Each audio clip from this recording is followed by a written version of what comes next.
Identify at least one of the four categories. 3, 2, 1. Yes, 3. Faith-based organization is correct. Okay, keep the box. Keep the box. Keep the box to the other team. Okay,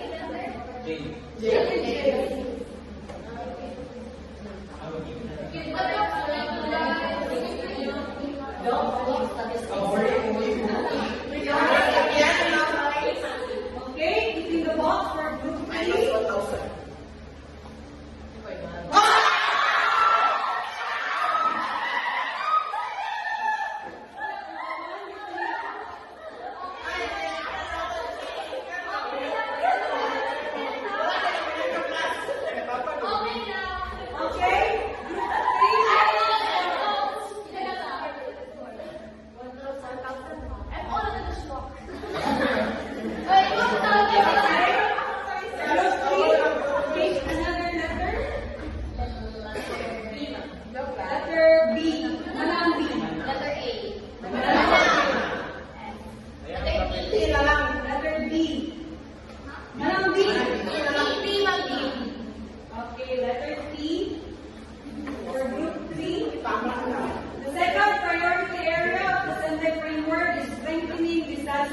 Governance. Its key focus is laws, institutions, and coordination. 3, 2, 1. Yes, group 1. True, that is correct. Okay? Group 1. Keep the box. Keeping the box of correct.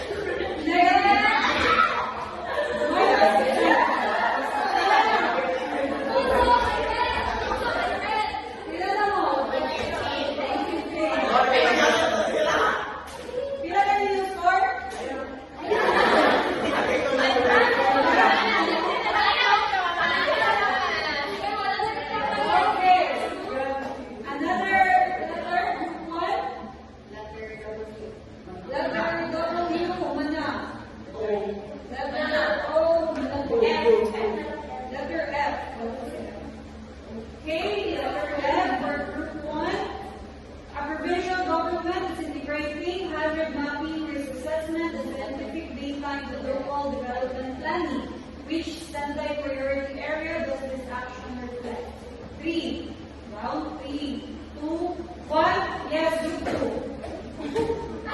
Ay, maganda yun. 3, 2, 1. Yes, group 1. Letter A, understanding disaster risk is correct. Okay, hazard modeling is the second. Understanding disaster risk. Okay, please stop. Okay, keeping the box for group 1. Next.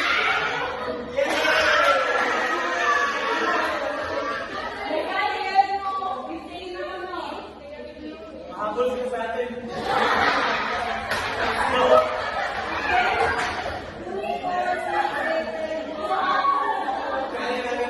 Last 3 letters, no?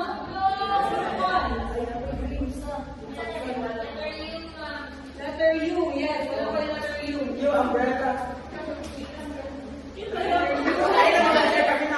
an LGU fails to comply with national DRM policies and disaster preparedness standards, which national agency is most responsible for strengthening its compliance and governance capacity?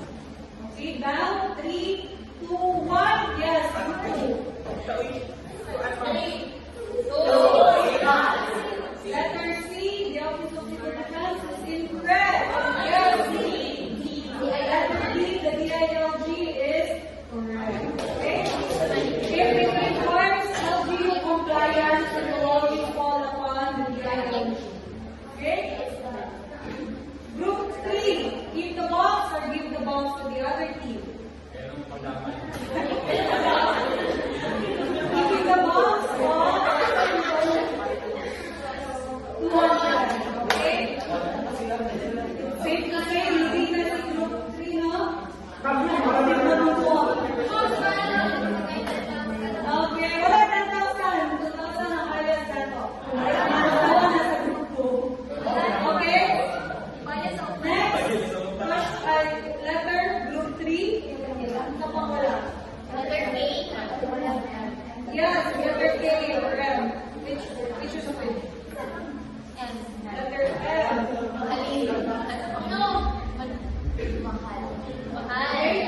Another, I don't know, we already discussed, we already have this one, but for repetition now. Identify at least one of the 4 categories under the CSO as the members of local DRM council.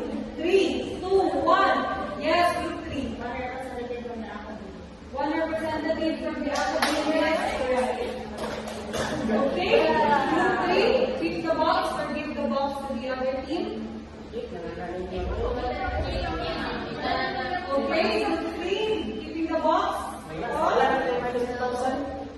You have